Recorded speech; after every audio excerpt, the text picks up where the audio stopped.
Family reunions and easing at the border, the latest in inter-Korean diplomacy. Could Seoul and Pyongyang keep the momentum going? We'll get some answers right after this break.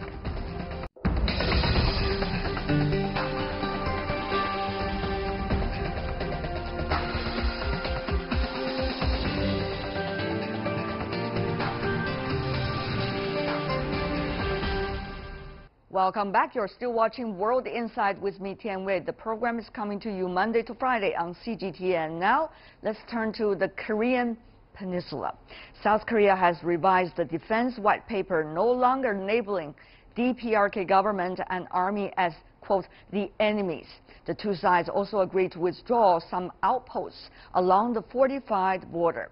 On Friday, the second round of reunions of separated families begin. Look at these two wonderful ladies when they're walking together. Really emotional moments. Emotions are extremely high as the first phase of reunions wrap up on Wednesday in the DPRK.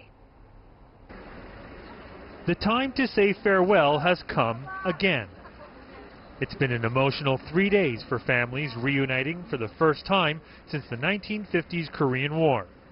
And many know that this could be the very last time they see each other. Let's meet again when we are reunited. Let's meet again. Stay healthy, grandmother. Until the day of reunification, let's meet again. These reunions began with tears of joy and disbelief. After so much time apart, many were initially unable to recognize their blood relatives. But after the initial shock settled in and identities were confirmed, families exchanged stories and retraced their histories from the past 6 decades. I came here to encounter my mother directly through her pictures. I have my 2 nephews here, but they were not able to bring her pictures. Separated families are victims of a war that is technically still ongoing. The majority have spent their lives wondering what happened to their loved ones.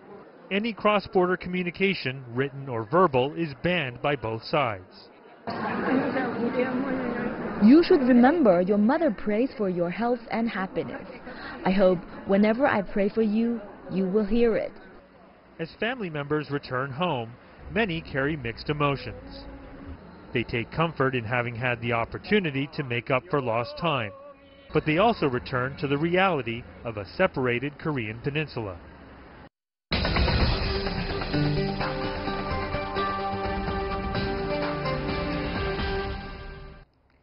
For more on the ongoing family reunions in Korea, we turn to our panelists. With us in Beijing, Yang Xiyu, a senior research fellow from the China Institute of International Studies. Good to have you, sir. In Seoul, South Korea, Jim Jung Lim, an assistant professor at the College of International Relations with Ritsumeikan University. And in Boston, U.S., we have Jim Walsh, Senior Research Associate at MIT Security Studies Program. Welcome to all of you. I want to go to you, Ms. Lim, first.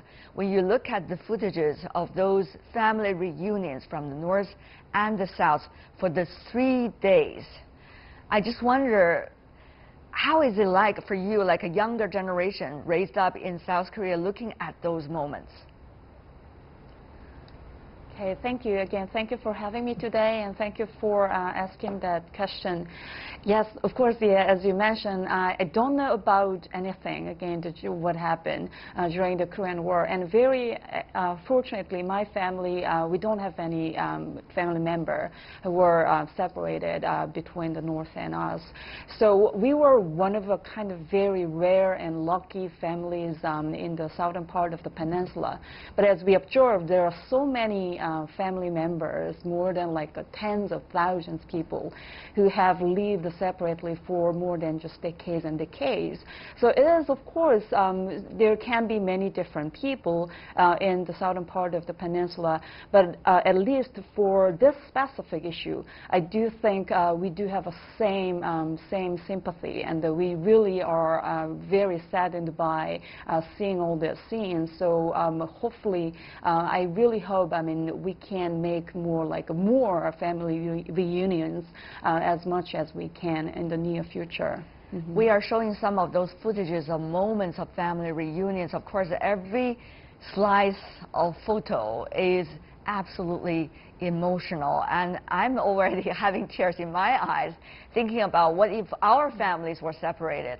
But Mr. Yang, for you who have been researching about the Korean Peninsula for long, you know that this is only one of the very few chances that the families from each side of the border could be able to come together. And by the way, it's only 3 days, and they're not likely to come back to one another again. Is there any chance that things could change, Mr. Yang? Well, foreseeable future, I cannot see the probability to make substantive changes in terms of the program of the family reunion. For example, the South has been seeking for a very long time, seeking for regularized activities of the reunion, but because of the complicated political reasons from the North, the two sides haven't got agreement about that. But this time, I think it's more hopeful than before that the two sides can strike an agreement to regularize, although we haven't seen any indicators about that. At least the improved atmosphere will help both the North and the South toward this positive direction to make the reunion more easily, as our South Korean colleagues mentioned.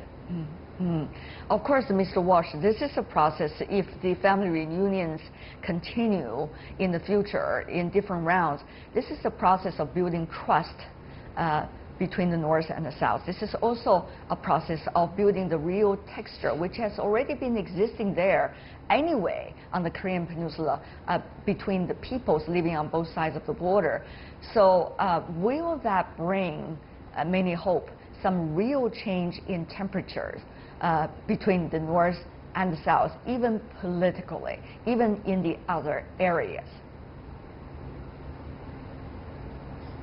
Well, I think it can help, and it can certainly build a constituency, a popular support for this slow process of normalization and exchange between the two sides. But I think it's basically going to be decided by the leadership. You know, if Chairman Kim wants to have these reunions, then we'll have them. If he doesn't, we won't. And I also might point out, it depends on the leadership in South Korea. Right now, South Korea has a president, President Moon, who has a very specific strategy in mind, and it's about building inter-Korean relations. Past South Korean presidents have taken a different point of view, and it's not clear what Mr. Moon's successor, you know, in years to come, whether they will continue this policy. But as long as both leaders see it as in their interests and in their country's interests, then I think this continues. So can continue, and I think it may continue for a while. You know, as we're in this process, because the other party here is the United States, and my guess is that Chairman Kim sees some advantage to maintaining a positive relationship with President Moon, if only because that helps with the U.S. relationship. So I think there are incentives to keep this going. How long? That's the question, and I don't know the answer to that. And of course, the locations of the family reunion could also be an issue in the future, Ms. Lim. If this family reunions continue, it seems that the momentum is pointing to that direction, that there could be future rounds. We don't know, of course, but if it could continue, could the locations of the family reunion tell us much more about the real evolvement of the relationship between the North and the South? Of course, I partially agree with the other panelist, Mr. Walsh. Of course, as long as there are common interests between us, of course, we'd love to have more and more reunions. But I personally do think this is just beyond our common interest issue. This is more than that. This is actually, I think, a human rights issue. And as long as the majority of the separated family members are aging rapidly, I think think we really, regardless of political interests or regardless of any other thing, I personally truly hope we can keep this momentum toward the routine, even like routinization of the family reunion, or even exchanging letters, or like even virtual in these days. I mean, the 21st century, even the virtual reunion is possible too. So I truly hope we can have that kind of things. But here, one thing I really have to add is, of course, family reunion is one thing, but it cannot actually be the all that, how would you say, that will solve all this, you know, difficult problems that we have today. Right. But again, I truly hope we can keep this momentum towards the further direction. As all of you have indicated, the family reunion is only part of the picture when it comes to the relations across the border between the North and the South. There's much more concrete issues over there. For example, particularly, I mean, when it comes to national interest, South Korea at this point apparently is taking trust-building measures with the DPRK, so will withdraw from 10 guard posts that are within 8 kilometers of the border. South Korea and the United States will also suspend their routine August military exercises. These, of course, are some of the talking points that both Seoul and Washington would like to use. But Mr. Yang, do you think these will help Pyongyang to have a more determined mind about the so-called good momentum on the Korean Peninsula? Well, it's a very complicated question and followed by complicated measures from Pyongyang. I think on one hand, Pyongyang will strengthen the ties with the South by reducing military tensions, as you mentioned, reducing the guard posts, and with many other measures like hotlines, increased hotlines, and more exchanges between the militaries and the political level. But on the other hand, Pyongyang will slow down or control the pace of the dialogues with the United States on the nuclear. So I think with the positive gestures sent from the South, I think North will give feedbacks positively with more positive measures. But on the other hand, on the nuclear front, we have to witness some degree of deadlocks for a while till Trump administration make some changes on the existing policies. Mr. Walsh, that is a question that I must go to you for an answer. We've seen the Singapore summit. All of us were participating in one way or another in reporting or reflecting about that summit. But eventually it did not produce much yet. And it seems there's a tendency, as Mr. Yang just mentioned, on the one hand, interactions between the North and the South are increasing, and sometimes not just in quantity but even in quality. But on the other hand, the dialogue between the United States and Pyongyang are actually cooling down rather than geared up following the summit. Some, they are pointing fingers even at one another, particularly from Pyongyang to Washington, saying not necessarily the other side is responsible for what they're doing, what they're saying. So, Mr. Walsh, what kind of realities are we seeing, so-called warmer and colder? Well, we're seeing both at the same time. Yes. I think my good friend Mr. Yang is correct. There's going to be a tendency for North Korea to want to play this at their own pace. But we also need to step back and look at the big picture here. You know, this wasn't, Singapore wasn't your typical agreement. Normally in international relations, you have two countries, they negotiate for years. The Iran agreement took 3 years to negotiate. The leaders came in at the end and signed it. This is the opposite of that. They met first, and now the negotiation has to take place. So it's going to take time, and it's going to be difficult. And I'm encouraged to see that as of yesterday, the President has appointed a new special representative to North Korea. I think that will help. Mr. Pompeo is en route to North Korea with that new special representative. And I think, you know, one of the things the U.S. has to do is accept the old phrase, actions, words for words, actions for actions. They can't expect North Korea to do everything up front and wait only till the end to get some sort of reward for it. So they're going to have to, North Korea wants things too. They want a peace agreement, they Right. want other stuff. The sides are going to have to do it step at a time by reciprocity. That will take time, and it may take time beyond even this Trump administration. Well, time is the thing, isn't it? It's always about the timing. Ms. Lim, there are two timing things that we have to ask you about. One is, of course, the DPRK is sophisticated about its understanding about the rest of the world, U.S. politics no exception. It understands very well that November midterm election and the legal battles Mr. Trump and his inner circle is having right now, how much it would help them in a way in their decision making of interacting with Washington. Secondly, time is important because in a way, midterm election could determine where U.S. politics is going, and therefore about the denuclearization process, how long and how much DPRK could do and should do. That's already making everybody happy. So having said that, though, Ms. Lim, how should we understand those timing things working both ways? Yes, a very difficult question even for me too. Yes, you're right. In a short term, of course, we do have that midterm in November. And I personally do think Chairman Kim Jong-un understands this very well, at least compared to his father. I think he understands all this difficult dynamics in the liberal democratic society. Again, South Korea or Japan or the United States, we do have more like a variable, uncontrollable variables compared to their own regime or their own politics. So as long as Chairman Kim Jong-un understands that, that is what, again, what I think. As long as he understands that, I think and I hope he can show some substantial and concrete measures before the November